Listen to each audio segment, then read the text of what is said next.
Dans ce match entre le Maroc et le Bénin, pas de but, 0-0 entre les Lions de l'Atlas et puis les écureuils du Bénin et d'un Bolor, 0 but partout. Est-ce qu'on peut dire que c'est un score logique? Bon, on ne dira pas que c'est un score logique. On ne dira pas que c'est un score logique. On a vu le Maroc dominer totalement la partie. On a compris qu'au niveau de Michel Ducieux, on a décidé de subir le jeu, de passer par des contre-attaques. Maintenant, sur ces 45 premières minutes, on a vu le Maroc essayer, mais à aucun moment, devant, ces attaquants n'ont réussi à trouver la faille au niveau de cette défense béninoise qui pour l'instant joue regroupée. On voit des joueurs totalement, les 11 joueurs sont derrière et là où je dis que Hervé Renard doit pour l'instant changer quelque chose au niveau de cette équipe parce que ce soit Ziyech ou Amrabat, on ne les a pas vus percuter beaucoup. Parce que c'est vrai que sur les côtés, on voit les Béninois fermer les espaces, mais après dans l'autre jeu également, à un moment donné, soit on ramène le jeu au niveau intérieur et pour trouver la solution. Et donc pour l'instant, on va dire que les Béninois ont défendu très bien sur ces 45 premières minutes. Maintenant, espérons que ça va continuer pour la suite de la partie.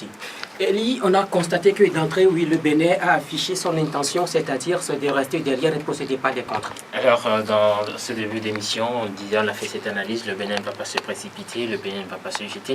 Il faut attendre les Marocains, que les Marocains fassent le jeu, que les Marocains viennent. Ils vont compter sur la vitesse d'un certain Jodel Dossou avec le physique de Poté. Mais c'est ce qu'on est en train de voir. Les 11 Béninois, ils sont pour la plupart du temps dans leur surface, ils défendent. Les Marocains jouent, ils ont le ballon, sauf que moi je dis ils pêchent par rapport à leur jeu. Quand vous avez, j'ai l'impression qu'ils sont attirés par les trois centraux que sont Ali Léou, Verdon et puis Adeno.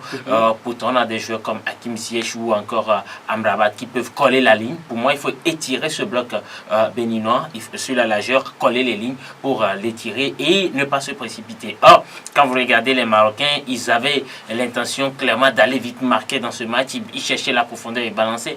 Contrairement à cette équipe, ils ont de la technique, ces Marocains. Pour moi, ils peuvent jouer au handball, c'est-à-dire au babal handball, c'est-à-dire quitter le côté gauche, venir à droite, retourner à gauche, essayer de coulisser, de faire circuler le ballon. Un jeu à la Barça.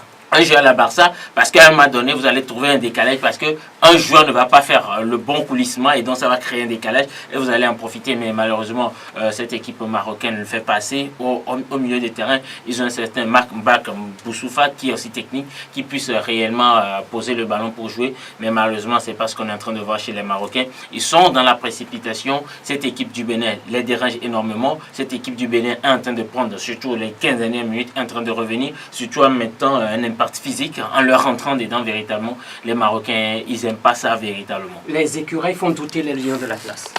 Évidemment, vous avez dit vrai, parce qu'à voir ce qu'ils développent encore ce soir, ce qui me plaît chez les Béninois, c'est parce qu'ils défendent en bloc. Ils font pression chaque fois sur le porteur. Pratiquement 10 joueurs derrière. Hein. Oui. Mais vous allez voir que quand un joueur sort sur un Marocain, le porteur de balle, ce n'est pas automatiquement pour avoir la balle, c'est pour le gêner. Derrière, s'il y a une passe dans le trou ou bien il y a une passe dans le dos, l'autre vient pour ramasser le ballon. Je pense qu'avec cette solidarité, je continue de dire que la surprise est possible parce que ce Bénin-là que je vois, si par mégarde met un but, ça sera difficile de lui en mettre finalement. Et il peut aussi entraîner le Maroc petit à petit, faire écouler le temps et aller vers les prolongations, voire même les épreuves du hasard, c'est-à-dire les tirs au but. Je vois ce Bénin-là en train de se qualifier par surprise. Hein. Non, moi je me dis, cette équipe béninoise, on dit, ils défendent, c'est vrai, ils sont à 11 derrière, mais à cette façon de jouer, jusqu'à quand vont-ils défendre? Jusqu'à quand vont-ils défendre? C'est ça la question. Est-ce qu'ils vont tenir pendant 90 minutes? Ou s'ils tiennent pendant 90 minutes, vont-ils pouvoir tenir ainsi pendant 120 minutes? C'est la question, parce que plus vous n'avez pas le ballon, plus vous courez, plus vous faites d'efforts. Les Marocains, ils ont le ballon, ils circulent, ils font circuler le ballon, ils récupèrent plus, ils ont plus de temps de récupération. La preuve, quand vous regardez cette défense défense marocaine n'a pas été gênée. Yassine Bounou n'est allé faire aucun arrêt. Par contre, Saturnin Alagbi, on l'a sollicité à plusieurs reprises. C'est le maximum de concentration là-bas. C'est-à-dire une seule seconde d'hésitation au niveau du système béninois, une seule seconde d'hésitation ou bien mauvais placement crée le décalage dans tout un bloc. Parce que ça coulisse, et comme le disait Mamaouia, lorsque l'un sort sur le porteur, l'autre vient pour chercher à ramasser le ballon. Mais attendez, le moment où un doit coulisser pour la protection, il ne va pas le faire, ou que les Marocains auront compris qu'il faut élargir et tirer le bloc, ça sera très dangereux pour cette équipe du Bénin. Je ne leur conseille pas véritablement ce jeu. C'est vrai qu'à ce jeu, c'est chiant, ça emmène l'adversaire, mais quand l'adversaire sait être patient, malheureusement les Marocains ne le sont pas, ça finit par payer. Alors, Edem, on dit que le Maroc a pratiquement fait le jeu. Il y a quelque chose qui manque à cette équipe marocaine, justement. Il y a beaucoup de choses qui manquent à cette équipe marocaine. C'est d'abord de trouver quand même la solution au niveau de cette défense, qui pour l'instant, pour moi, est très bien regroupée. Maintenant, la solution viendra seulement sur des exploits individuels. On passe surtout sur les côtés, Ziyech et puis Amrabat, et surtout Belanda également. Qui déçoit pour l'instant. Moi, je ne le vois pas, je le vois pas dans le jeu. Il a été totalement transparent sur ces 45 premières minutes. Et donc, je pense que la différence doit venir beaucoup plus sur les exploits individuels.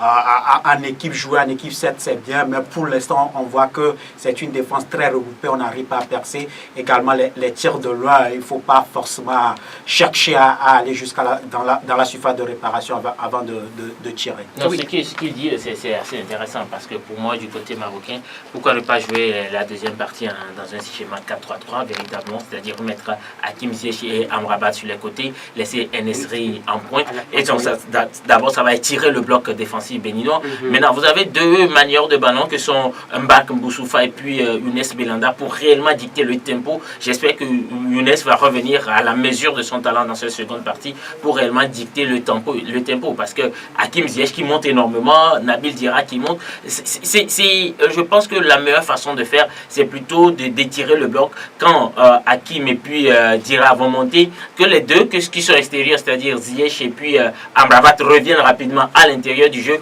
pour totalement désorganiser ce bloc. Je pense que Hervé Renard, c'est un fait tacticien. J'espère qu'il aura vu pendant 45 minutes que les Béninois ne sont pas venus pour jouer au football. Ils sont venus pour défendre, pour les emmerder jusqu'au bout.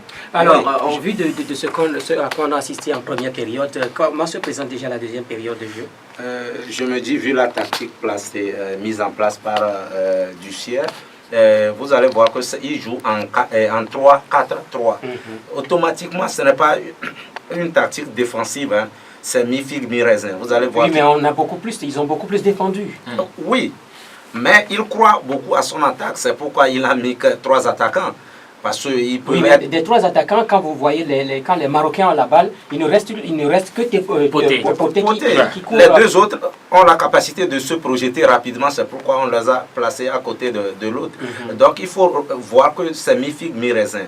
Tactiquement, vous allez dépasser le rideau de 4 avant de tomber sur les défenseurs. Ça sera difficile pour les Marocains de pouvoir passer ce rideau-là. Ce qui serait dangereux dans ce cas, par mégarde, si le Bénin prend 2 buts, ils vont vouloir se découvrir et ça va s'exploser. Mais s'ils ne prennent pas de but, c'est très très très dangereux et c'est jouable pour les Béninois et le Maroc peut être surpris à tout moment. Alors, cette deuxième période, comment vous la voyez? Non, je ne vois pas le Bénin changer forcément de tactique à l'entame de cette rencontre. Peut-être les Béninois, s'il faut changer de tactique, ça sera peut-être dans les 15 dernières minutes ou 10 dernières minutes, essayer de faire douter les Marocains si le score reste toujours de 0-0, parce qu'ils se disent, voilà, si à 15 minutes on prend un but, ça sera difficile pour les Marocains de marquer. Et donc, le Maroc ne va pas changer.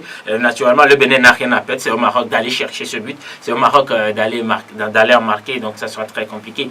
Comme le disait Mamaouia tout de suite, moi j'ai dit, ce schéma-là où ils sont en 4-3-3, mais en 3-4-3, mais en défendant, n'arrange pas les Béninois.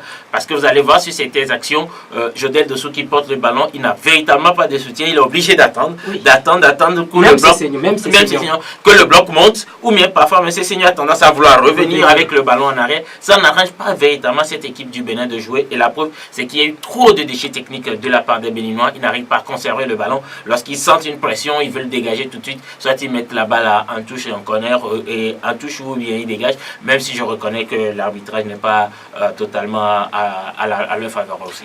Voilà donc ce qu'on peut dire pour les 45 premières minutes. Nous allons maintenant assister à la deuxième partie. On ne sait pas si c'est la dernière, mais tout compte fait, on reviendra vous en parler si c'est la dernière ou bien il y aura encore prolongation.